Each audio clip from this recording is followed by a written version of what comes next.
আওয়ামী লীগের ছবি দিয়ে ওনাকে নিয়ে বটিয়াঘাটায় যুব দলের সিনিয়র যুগ্ম আহ্বায়কের সংবাদ সম্মেলন। বুধবার দুপুরে বটিয়াঘাটার একটি প্রেস ক্লাবে সংবাদ সম্মেলন করেন উপজেলার যুব দলের সিনিয়র যুগ্ম আহ্বায়ক আজমল হোসেন লিটন। তিনি সংবাদ সম্মেলনে উল্লেখ করেন, দীর্ঘদিন ধরে উপজেলা বিএনপির নেতৃত্ব নিয়ে দ্বন্দ্ব চলে আসছে। তারই ধারাবাহিকতায় গত 29 জুলাই সন্ধ্যা 6টার সময় জলমা ইউনিয়নের দারোগার ভিটা এলাকায় ওহিদুল ইসলাম বাদল ও বাপ্পির মধ্যে মারামারি হয়। উভয় এখন চিকিৎসাধীন। এ নিয়ে বিভিন্ন অনলাইনে মিথ্যা বানোয়াট খবর প্রকাশ করায় দুঃখ প্রকাশ করেন লিটন। তিনি আরো বলেন, কিছুদিন আগে এই বাদল জলমা বিএনপির আহ্বায়ক রুহুল মোমেন লিটন ও সদস্য সচিব আসাবুরকে নিয়ে মিথ্যা ফেসবুক পোস্ট করে। আমি এর তীব্র প্রতিবাদ জানাই। তিনি আরো জানান, বাদল ও বাহাদুর মুন্সি আমাদের বিরুদ্ধে মিথ্যা অপবাদ করছে। সংবাদ সম্মেলনে উপস্থিত ছিলেন জলমা ইউনিয়ন বিএনপির সদস্য সচিব আসাবুর রহমান হাওলাদার, ছাত্রদলের সভাপতি শাকিল হোসাইন, সাবেক সাংগঠনিক সম্পাদক সেলিম, ৮ নং ওয়ার্ড সভাপতি শফিকুল ইসলাম ও সাধারণ সম্পাদক হাসান হাওলাদার, ৭ নং ওয়ার্ডের সাধারণ সম্পাদক রবিউল ইসলাম, ৮ নং ওয়ার্ড সাংগঠনিক সম্পাদক বাদশাহ ইসলাম, নাইম ও সাইফুর খন্দকার সহ এলাকাবাসী।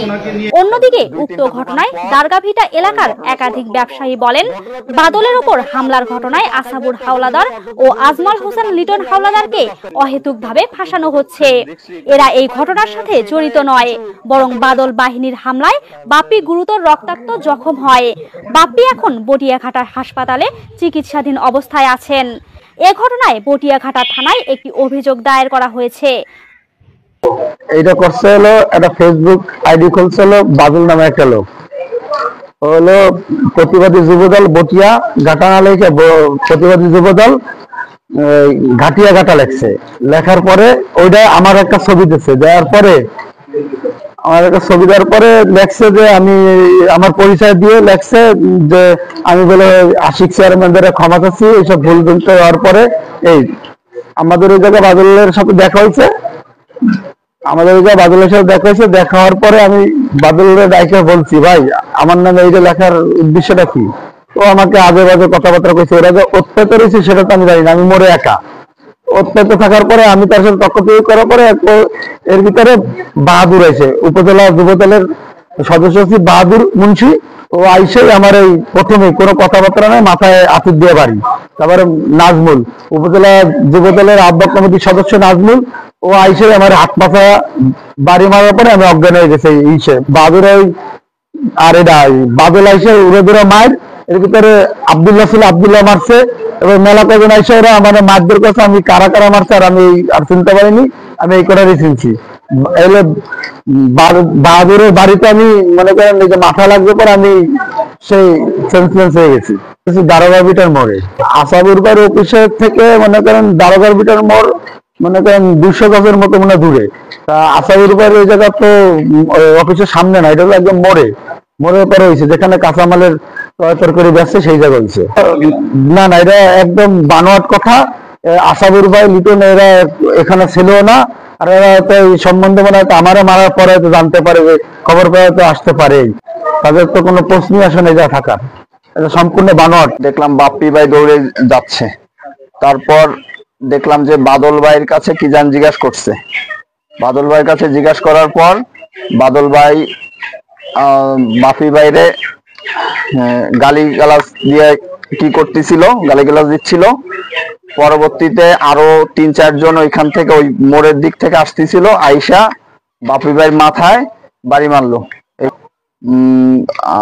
বাদল, বাহাদুর, নাজমুল এই কয়জন আমি দেখতে পাচ্ছি। এটা হচ্ছে আমি দূর থেকে দেখছি যে বাহাদুর মাথায় বাড়ি মারছে, আর আতুর দিয়ে বাড়ি মারছে, আর বাদল ঘুষি মারতেছিল। ঠিক আছে, পরবর্তীতে দেখলাম সাদ্দাম দৌড়ে আসলো। সাদ্দাম আসার পর সাদ্দামেরও মারতেছিল, পকেটে হাত দিলেও দেখলাম কি টাকা পয়সা নিছে। পরবর্তীতে শুনলাম যে সাদ্দামের কাছ থেকে টাকা পয়সা নিছে, কত কি টাকা নিছে সেটা বলতে পারি না। এটা হচ্ছে একটা রাজনৈতিক একটা কারণে হতে পারে। এটা রাজনীতি। কালকে আসরের পরে এই জায়গা বাদল ভাই নামে একটা লোক মোটরসাইকেল যাওয়া করছে, পরে দেখি বাপ্পি ভাই আর বাদল ভাই দুজনে মানে কথা কাটাকাটি হয়েছে, কথা কাটাকাটি হওয়ার দুজনে মারামারি হয়েছে, মারামারি হওয়ার পরে পরে এইখান দিয়ে বাদল ভাই চলে গেছে।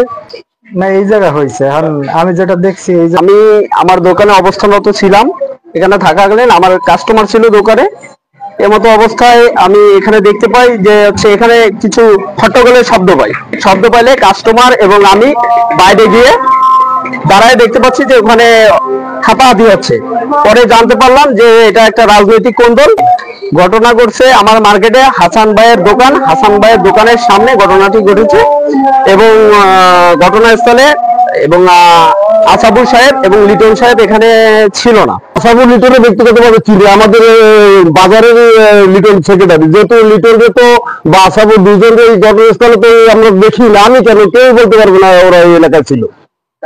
ঘটনাটা ঘটে হ্যাঁ, আমি ছিলাম আমার দোকানে বসা। তখন আপনি কি দেখতে গেলেন? আমি দেখতে পেলাম যে আমার দোকানের একটু দূরে, মনে হয় যে 20 ফুট দূরে কিছু লোকজন জড়ো ঘুষে কিনে হচ্ছে। লিটনও দেখি না, আশা করে ছিল না লিটন। হ্যাঁ, লিটন ছিল, আমার দেখা হয়েছে। ঘটনার পরে 1 ঘন্টা পরে আমি মেইন রোডে চা খাইতে, তখন দেখি অটোতে খুলনা থেকে এসে নামতেছে, নামিয়ে আমাদের রাস্তায় ঢুকতেছে। লিটনে দেখছি এই আশা করে আমি দেখিই না কালকে সারাদিনে। ওই সময় তো ছিলই না, ওই সময় কেন তারও 1-2 ঘন্টা আগেরও পরেও দেখি না আশাপুরের এলাকায়।